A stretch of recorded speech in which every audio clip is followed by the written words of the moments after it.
Before starting this video, I just want to say, this video is in no way endorsed or officiated by HSBC. All views, opinions and experiences are by myself alone. Hey everyone, I'm Dennis, and those of you that have been in before will know that I am a civil engineering student at Imperial College London. But although I study engineering, it's not really where my passions lie. So this summer I wanted to explore my opportunities and look at finance. I mean, the economy, it's always fascinated me. I studied economics at A-level, so I thought, you know what, I'm entering my penultimate year, it's time to find a summer internship, why not go for a finance one? And lo and behold, here we are, in September, talking to you guys, having just finished my 8-week internship at HSBC. So after I first decided to look at finance and banking internships, I looked on YouTube to see if there was any videos from people talking about their experiences. I couldn't find it at all. Then when I secured my position, I equally had a look and there was absolutely nothing on YouTube. So I thought, if I searched for it, definitely other people would have searched for it as well. So why not? This is my honest experience as a HSBC summer intern. This video will cover the application process and the whole 8-week experience as a whole. Okay, so starting with some background. I was on the CMB or commercial banking program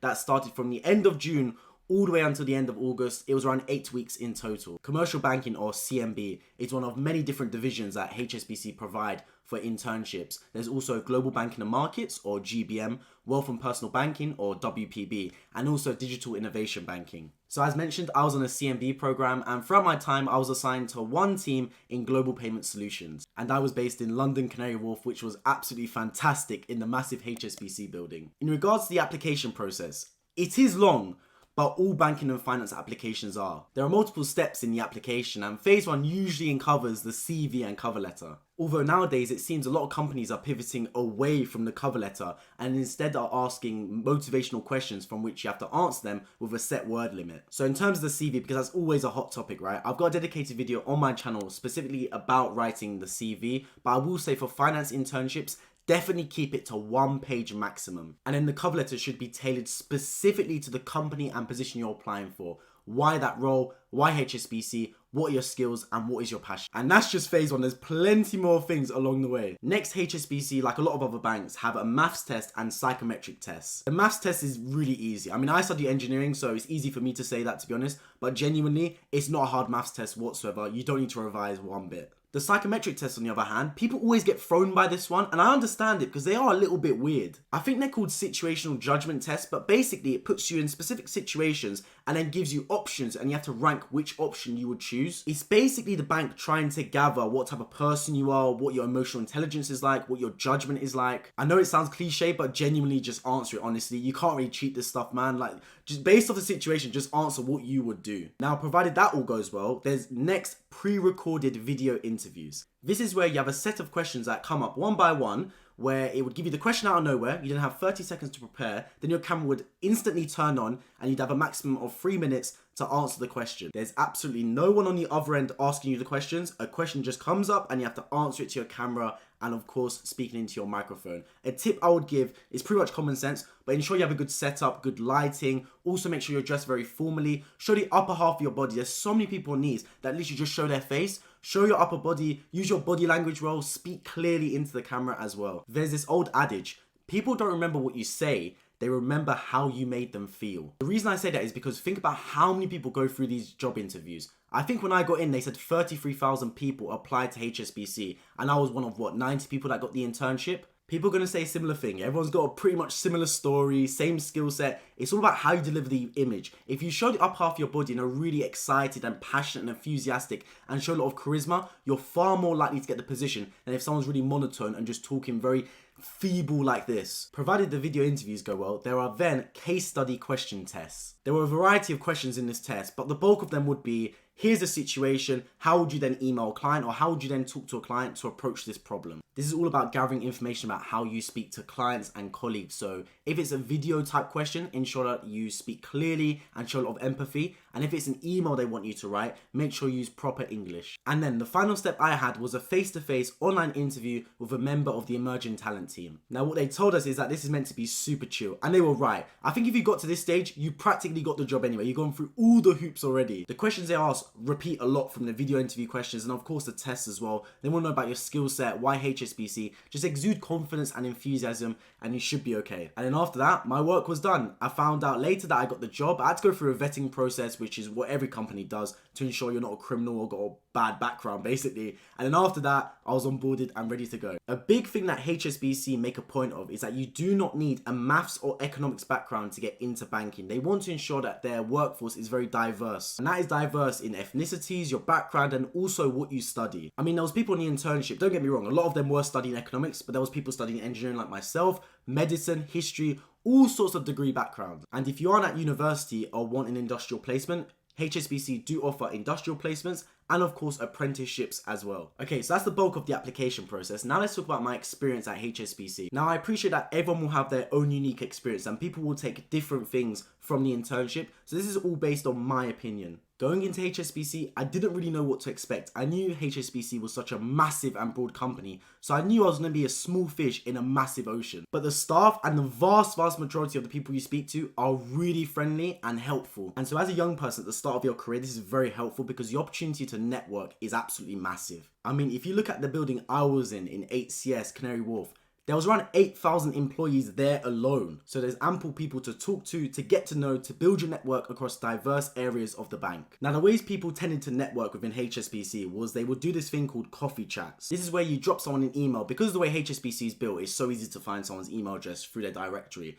You would then say, oh, I'd really love to get to know you a bit more. Can we talk over coffee for a quick 30 minutes about this? As long as you're kind and show a lot of passion towards what they're doing, I'm sure they'll be more than happy to accommodate this. Now, I know what you're probably thinking. We're just interns, we're just started. These lot are very busy. They probably haven't got time for us. And I thought that too, but genuinely, it might just be the division I'm in and the people I was around, but everyone was so accommodating and so helpful, really open to questions and queries regarding anything I had. That is one thing I'll give HSBC utmost credit for. And as I said, this is not endorsed by them in any shape or form, but I will say that the employees they had, or at least the ones I was around, were brilliant, second to none. I've obviously not had a lot of experience in employment. I'm an intern, but I will say it really made me feel valued at such an early part of my career. Other ways people networked was something called ERGs. ERGs are employee resource groups, and for those of you at university, I'd liken them to societies. There are all sorts of ERGs. There's religious ones, there's ones for climate action, etc. And it's basically like-minded people joining an ERG. They would have regular catch-up sessions, and people would join this because their interest, of course, in the ERG, but also to give them a good way to network and speak to people higher up in the chain that are at these ERG events. I mean, me personally, I didn't take massive advantage of the ERGs, to be honest, which is a criticism of myself more than anything.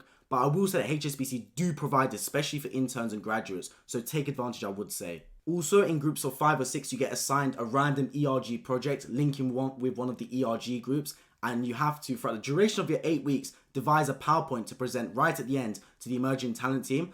My team won it for our cohort. We got a medal and a prize. It isn't on me right now, but I did receive one. So the opportunity to network within HSBC, as you can imagine, was immense. But not just within the UK. As I said, there's 8,000 employees roughly within the 8CS building in Canary Wharf, but also worldwide as well. HSBC's got a massive Asian presence. So in my day-to-day work, I was speaking to people in all sorts of regions across multiple time zones. And that was something that was really fun for me to do. And I really do appreciate that side of the job. Another plus point that for me personally was really important was the personal development opportunities that HSBC gave you. It was very much a case of the resources were there. You got out of the internship what you were willing to put in. HSBC had free subscriptions to all sorts of learning and development sites. I'm talking LinkedIn Learning, Headspace, and Get Abstract, just to name a few. So in your downtime and when you'd finished particular tasks and had some time off, you could definitely go through as many of these as you wanted to. I think I went through about 10 at least LinkedIn Learning courses throughout my 8 weeks. And that really helped me develop myself as a person, not just professionally, but also personally as well, which obviously makes me more employable going forward. As I said, that part's not for everyone. Me personally, I love the personal development side. I'm always looking to better myself, as you can see by all the books I read on my shelf.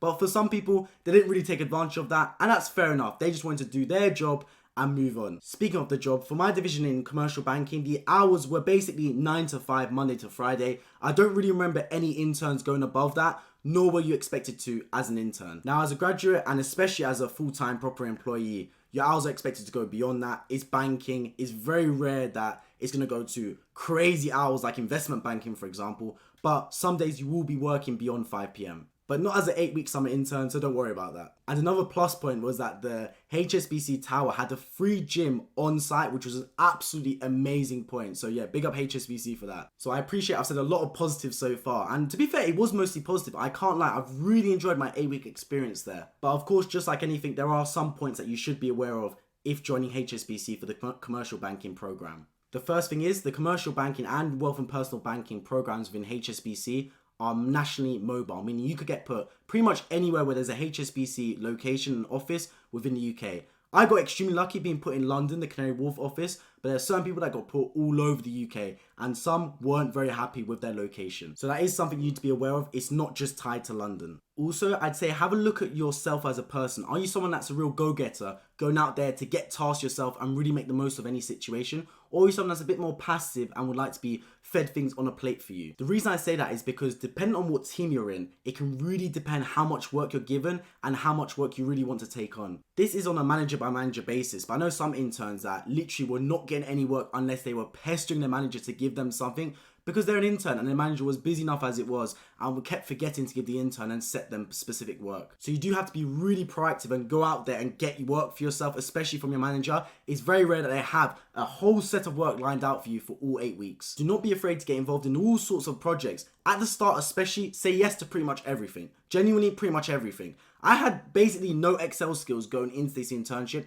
and because I just kept saying yes to all these Excel programs, I learned Excel on LinkedIn Learning for free, as I said, as HSBC provided that, and then became basically Excel proficient by the end of the internship. So much so that by week 6 and week 7, I was trusted with Excel tasks to complete for my team. And that would not have happened if I wasn't proactive and a little bit, to be honest, optimistic, and said yes to all these Excel tasks, knowing at the time I did not really have the skill set to do them. So HSBC does really give you the opportunity to thrive if you're willing to step out of your comfort zone sometimes and really take advantage of it. Building your confidence and your ability to be proactive is going to be so important throughout all endeavors in life, and that was definitely built during HSBC. So overall, do I recommend the HSBC Summer Internship? 100%. The skills you develop are second to none. Now, progressing on to a graduate scheme and furthering your employment, that's on a case-by-case basis, and I do understand that less people will see that as an attractive option than the internship, for example. But definitely, I will say the internship was very useful. And whether you do or don't stay at HSBC beyond your summer internship, having the name of HSBC on your CV as somewhere you have worked